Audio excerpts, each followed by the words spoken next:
lên thằng mây đồng nhà mò này tạm bẹo bồn than đã xì qua VIP đấy ra lại bạn bay lành cô mày trơn mà tầm tinh bó mây gọt lành cô mà mong nè nên nông viên ở cầu này bị lăng là ăn một xin mà một xin là bán được mong một đo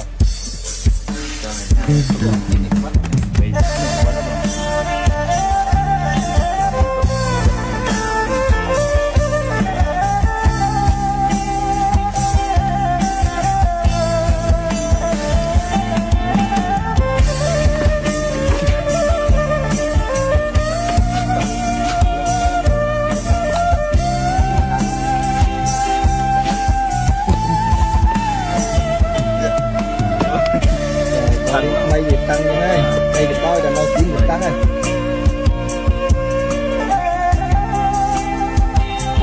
Rồi trên tròn nhá, thấy rồi, còn một nữa.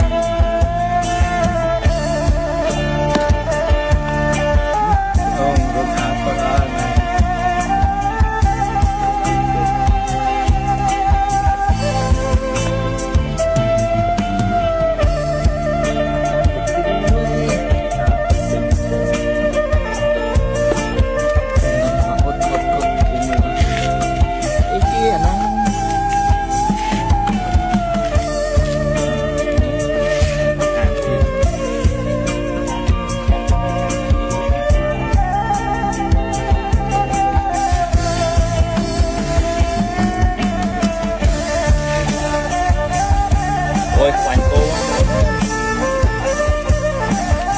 Gần ca cao.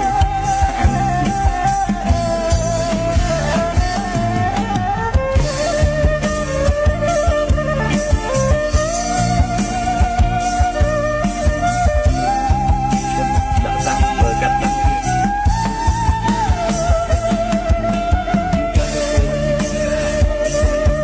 đấy chơi gì với